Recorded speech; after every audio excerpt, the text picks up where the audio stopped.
السلام علیکم پیارے دوستو، بسم اللہ الرحمن الرحیم۔ سچے اور دلچسپ واقعات سننے کے لیے ہمارے چینل کو سبسکرائب کریں۔ فرعون نے 70,000 نومولود بچوں کا قتل کروایا۔ اس وقت فرعون کی مقرر کردہ دائیاں بنی اسرائیل کی حاملہ عورتوں کی نگرانی کرتی تھی۔ فرعون نے یہ سب کام اپنے ایک خواب کی وجہ سے کیا تھا۔ جب نجومیوں نے فرعون کے خواب کی تعبیر بیان کرتے ہوئے کہا تھا کہ ایک بچہ پیدا ہوگا جو تمہاری سلطنت کو نابود کر دے گا۔ یہ واقعہ حضرت موسیٰ علیہ السلام کی ولادت کا ہے کہ کس طرح ان مشکل حالات میں حضرت موسیٰ علیہ السلام کی ولادت ہوئی اور پھر کس طرح حضرت موسیٰ علیہ السلام نے دشمن کے ہی گھر میں پرورش پائی، اور فرعون نے کون سا ایسا خواب دیکھا تھا جس کی وجہ سے وہ وحشت زدہ ہو گیا تھا۔ آج ہم آپ کو اس ویڈیو میں قرآن مجید کی آیات اور روایات کی روشنی میں حضرت موسیٰ علیہ السلام کی ولادت کے بارے میں ساری معلومات دیں گے۔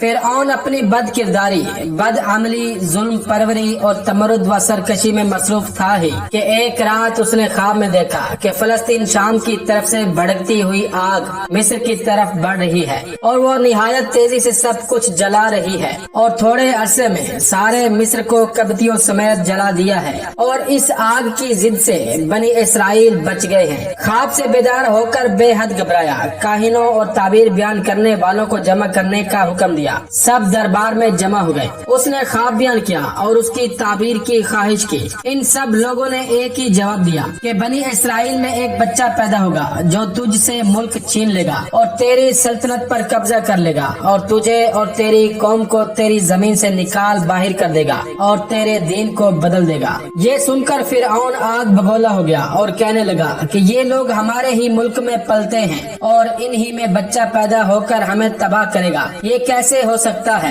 میں ان میں کسی ایک کو بھی زندہ نہ چھوڑوں گا جو اس خواب کی تعبیر بن کر میری سلطنت کو تباہ کر سکے۔ اس کے بعد فرعون نے ملک کی تمام دائی عورتوں کو بلایا اور حکم دیا کہ ملک میں جتنی عورتیں حاملہ ہیں سب کا حمل ضائع کر دو، اور خیال رکھو کہ کوئی حمل تکمیل کو نہ پہنچنے پائے، اور اگر وہ ماں کے پیٹ میں پورے دن گزار بھی لے تو اسے زندہ پیدا نہ ہونے دو۔ حکم پاتے ہی دائیوں نے کام شروع کر دیا، اور فرعون نے بہت سے سنگ دلوں کو بلا کر حکم دیا کہ اس وقت جتنے بچے ہیں ان کو قتل کر دیا جائے۔ چنانچہ تیزی سے کام شروع ہو گیا۔ بنی اسرائیل کے بچے ذبح کیے جانے لگے، یہاں تک کہ حضرت موسیٰ علیہ السلام کے پیدا ہونے سے پہلے 70,000 بچے قتل کیے گئے۔ حکم فرعون سے بنی اسرائیل کے بچوں کا قتل عام جاری رہا، یہاں تک کہ 5 سال گزر گئے۔ اسی دوران میں بنی اسرائیل میں طاعون پھیل گیا اور بے شمار افراد طاعون کی وجہ سے مر گئے۔ یہ دیکھ کر مصر کے چند اصل قبطی باشندے فرعون کے پاس گئے اور کہنے لگے کہ بنی اسرائیل کے بچوں کا قتل عام ایک طرف جاری ہے اور دوسری جانب طاعون کی تباہ کاری فروغ پا رہی ہے۔ اندیشہ ہے کہ نسل بنی اسرائیل بالکل منقطع ہو جائے گی،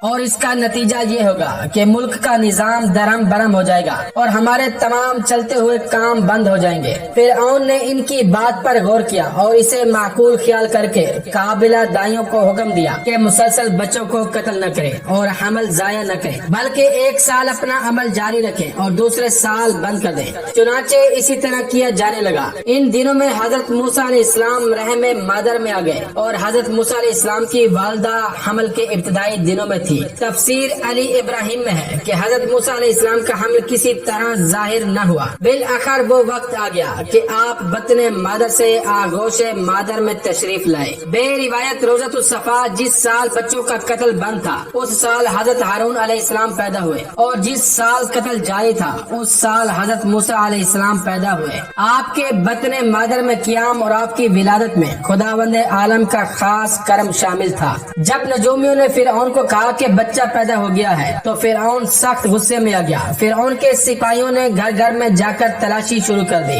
حضرت موسیٰ علیہ السلام کی والدہ خوف فرعون سے کانپنے لگے۔ خیال ہوا کہ ابھی لوگ آ جائیں گے اور بچے کو بھی قتل کریں گے اور مجھے بھی تباہ کر ڈالیں گے۔ خداوند عالم نے دل کو مضبوط کر دیا، گھبراہٹ دور ہو گئی، مگر یہ فکر لاحق ہو گئی کہ اب کیا کریں۔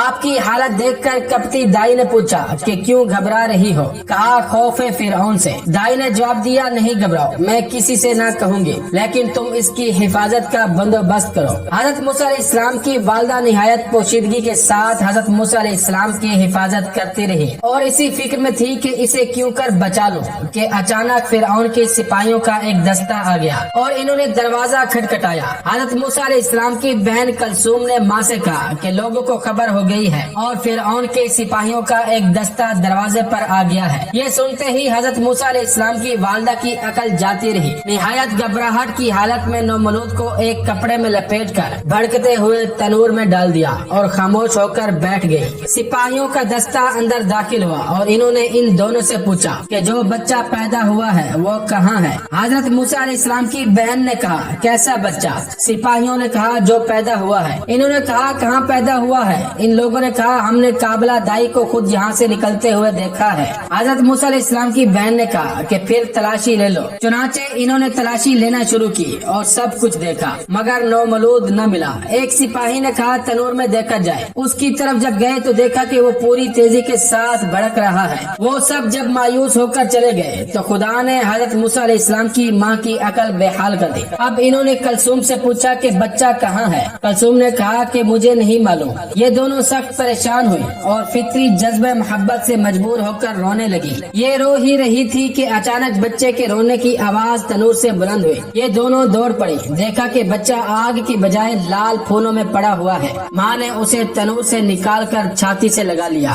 مادر موسیٰ فرزند کی حفاظت تو پورے طور پر ہی کر رہی تھی، لیکن ظاہر ہے کہ حالات کی روشنی میں وہ اس امر کا یقین رکھتی رہی ہوں گی کہ آج نہیں تو کل میرا بچہ بھی دیگر بچوں کی طرح ذبح کر دیا جائے گا۔ اسی وجہ سے سخت پریشان اور حیران تھی کہ خداوند عالم نے ان کے دل میں یہ بات ڈال دی کہ وہ اس بچے کو دریائے نیل کی موجوں کے سپرد کر دیں۔ قرآن مجید کی سورہ قصص آیت نمبر 7 میں ارشاد ہوتا ہے ہم نے موسیٰ علیہ السلام کی ماں کی طرف وحی کی کہ اسے دودھ پلا اور جب تجھے اس کے بارے میں کچھ خوف پیدا ہو تو اسے دریا میں ڈال دینا اور ڈرنا نہیں اور نہ غمگین ہونا، کیونکہ ہم اسے تیرے پاس لوٹا دیں گے اور اسے رسولوں میں سے قرار دیں گے۔ چنانچہ وہ اسی عزم سے ایک نجار سے ملی جس کا نام حزقیل بن سبور تھا اور اسے کہا کہ ایک تابوت بنا دو۔ اس نے پوچھا تابوت کیا کرو گے؟ بے روایت الجزائری انہوں نے کہا ایک لڑکا پیدا ہوا ہے، اسے اس میں چھپاؤں گی۔ انہوں نے جھوٹ کہنا پسند نہ کر کے اس راز کو بیان کر دیا۔ نجار اپنے گھر سے نکلا اور سیدھا جلادوں کے پاس پہنچ گیا جو بنی اسرائیل کے بچوں کو قتل کیا کرتے تھے۔ نجار جب ان لوگوں کے پاس گیا تو گونگا بہرا ہو گیا اور اس نے ہر چند لوگوں کو اشارے سے سمجھانے کی کوشش کی مگر کامیاب نہ ہو سکا۔ بالآخر ان کے افسر نے کہا کہ یہ پاگل ہے، اس کو مار کر یہاں سے نکال دو۔ چنانچہ لوگوں نے مار پیٹ کر وہاں سے نکال دیا۔ نجار سخت حیران و پریشان وہاں سے واپس آیا اور جب اپنے گھر کے قریب پہنچا تو اس کی زبان کھل گئی۔ یہ سمجھ گیا کہ فرعون جس بچے کی تلاش میں ہے وہ بچہ یقیناً یہی ہے اور یہی وہ پیغمبر ہوگا جو فرعون کی سلطنت کو تباہ کرے گا۔ لہٰذا وہ مومن ہو گیا اور اس کا دل نور توحید و ایمان سے منور ہو گیا۔ اس نے تابوت بنا کر حضرت موسیٰ علیہ السلام کی ماں کے حوالے کر دیا۔ غرض یہ کہ تابوت کی تیاری کے بعد حضرت موسیٰ علیہ السلام کی والدہ نے اس میں روئی رکھی اور بچے کو دودھ پلا کر پیار کیا، سینے سے لگایا اور آنسوں کی لڑیوں کے ساتھ الوداع کہا۔ تابوت کے دروازوں کو تارکول وغیرہ سے بند کیا، کنجی تابوت میں رکھی اور دل پر پتھر رکھ کر تابوت کو دریا کے کنارے جا کر پانی میں ڈال دیا۔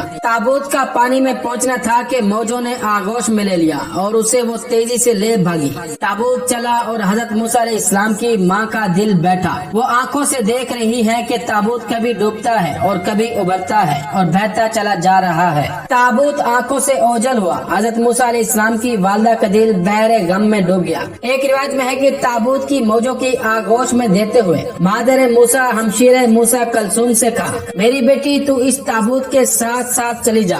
وہ بیچاری محبت کی ماری کنارے کنارے دوڑتی ہوئی چلی اور جہاں تابوت جا کر ٹھہرا وہیں یہ بھی ٹھہر گئی۔ مؤرخین کا بیان ہے کہ فرعون کی صرف ایک لڑکی تھی، وہ برس میں مبتلا تھی۔ فرعون اس کے علاج سے عاجز آ چکا تھا۔ آخر میں طبیبوں اور نجومیوں نے یہ بتایا تھا کہ دریائے نیل سے ایک مخلوق برآمد ہوگی جو انسان کی صورت میں ہوگی، اس کے لعاب دہن سے اس لڑکی کو شفا ہو سکے گی۔ فرعون نے اس خبر کے مطابق دریائے نیل میں ایک عظیم الشان محل بنوایا تھا اور اسی میں اس امید سے کہ وہ مخلوق رونما ہو جس کے ذریعے سے میری لڑکی کو شفا ہوگی، خود بھی رہتا تھا اور اس کے ہمراہ اس کی بیوی حضرت آسیہ بھی تھی۔ حضرت موسیٰ علیہ السلام کا بہتا ہوا تابوت جب فرعون کے محل کی دیوار سے ٹکرایا جو درختوں کے گھیرے میں واقع تھا تو فرعون کی بیٹی کی کنیزوں نے دیکھ لیا جو اس مقصد کے لیے وہاں موجود تھی کہ کوئی انسانی شکل ایسی مخلوق دریا سے برآمد ہو جو فرعون کی بیٹی کی مرض کو شفا دے سکے۔ انہوں نے فوراً تابوت کو پکڑ لیا اور اسے فرعون کی بیوی کے پاس لے گئے۔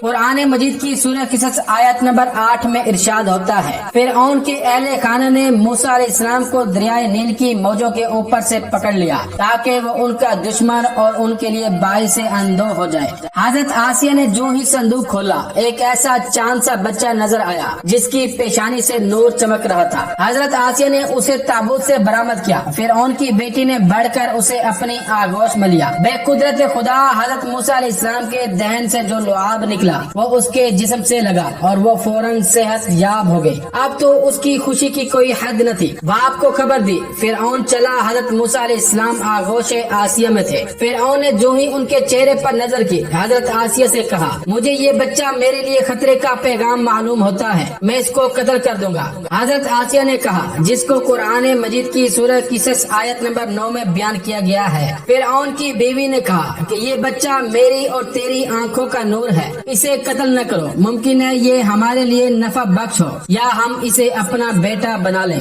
اس طرح فرعون حضرت موسیٰ علیہ السلام کو قتل کرنے کے ارادے سے باز رہا۔ پھر حضرت آسیہ بنت مزاحم زوجہ فرعون نے اس مولود کی پرورش کے لیے قریب کی عورتوں کو جو دودھ پلانے کا کام کرتی تھی بلا بھیجا، مگر اس بچے نے کسی کا دودھ نہ پیا۔ قرآن مجید کی سورہ قصص آیت نمبر 12 میں ارشاد ہوتا ہے، ہم نے تمام دودھ پلانے والی عورتوں کو اس پر حرام کر دیا تھا۔ یہ حال دیکھ کر حضرت آسیہ بہت گھبرائی۔ کلثوم جو حضرت موسیٰ علیہ السلام کی بہن تھی، جو تابوت کے ساتھ دوڑی ہوئی وہاں پہنچی تھی، انہوں نے بڑھ کر حضرت آسیہ سے کہا کہ اگر آپ فرمائیں تو میں ایک ایسی عورت کو آپ کے پاس حاضر کر دوں جس کے متعلق مجھے امید ہے کہ یہ بچہ اس کا دودھ پی لے گا۔ حضرت آسیہ نے کہا، جاؤ اور ضرور لاؤ۔ چنانچہ جیسے ہی حضرت موسیٰ علیہ السلام کی والدہ کو فرعون کے محل میں لے گئے، حضرت موسیٰ علیہ السلام نے جو ہی اپنی ماں کی خوشبو سونگھی اس کا دودھ پینے لگے۔ قرآن مجید کی سورہ قصص آیت نمبر 13 میں ارشاد ہوتا ہے، ہم نے موسیٰ علیہ السلام کو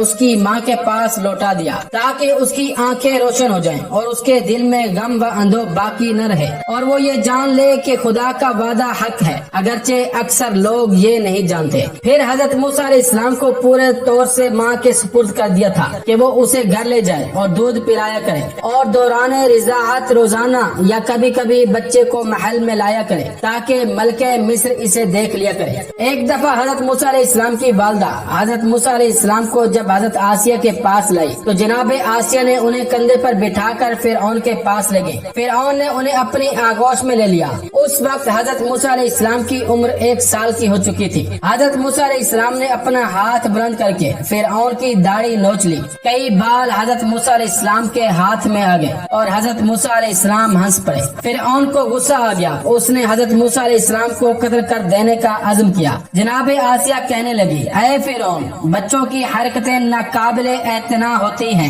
اوقلا اس پر کبھی اثر نہیں لیتے، نہ اسے قابل انتقام سمجھتے ہیں۔ فرعون نے کہا کہ میرا فیصلہ اٹل ہے۔ جناب آسیہ نے کہا، یہ تو کوئی عقل مندی والی بات نہیں ہے، میری رائے یہ ہے کہ اس کا امتحان لو۔ اگر یہ ثابت ہو جائے کہ اس چھوٹے بچے میں جس کی عقل کسی طرح سے پختہ نہیں کہی جا سکتی عمدن یہ کام کیا ہے تو بے شک اسے پہلی فرصت میں قتل کرا دو، اور اگر اس نے نادانستگی میں بے تقاضۂ طفلی ایسا کیا ہے تو درگزر کر دو۔ فرعون نے یہ بات مان لی۔ اب امتحان کے لیے 2 تشت لائے گئے، ایک تشت میں پھول رکھے گئے اور دوسرے تشت میں انگارے، اور حضرت موسیٰ علیہ السلام کو ان تشتوں کے سامنے چھوڑ دیا گیا۔ حضرت موسیٰ علیہ السلام تشتوں کے قریب پہنچ کر پھول اٹھانا چاہتے تھے کہ حضرت جبرائیل علیہ السلام نے ان کا ہاتھ انگاروں پر رکھ دیا۔ حضرت موسیٰ علیہ السلام نے انگارہ اٹھایا اور اپنے منہ میں رکھ لیا۔ فرعون کو یقین ہو گیا کہ داڑھی کا نوچنا بچے گانا حرکت تھی، کیونکہ اگر یہ باشعور ہوتا تو انگارے کی بجائے پھول اٹھاتا۔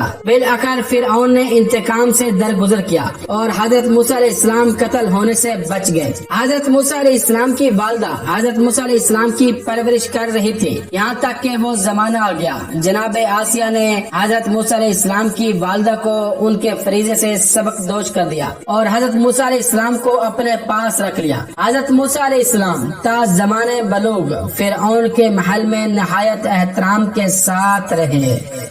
تو یہ تھا آج کا واقعہ۔ دوستو اگر واقعہ پسند آیا ہو تو اس ویڈیو کو لائک کریں، کمنٹ کریں اور شیئر کریں، اور اسی طرح کے سچے اور دلچسپ واقعات سننے کے لیے ہمارے چینل کو سبسکرائب کریں۔ السلام علیکم ورحمۃ اللہ وبرکاتہ۔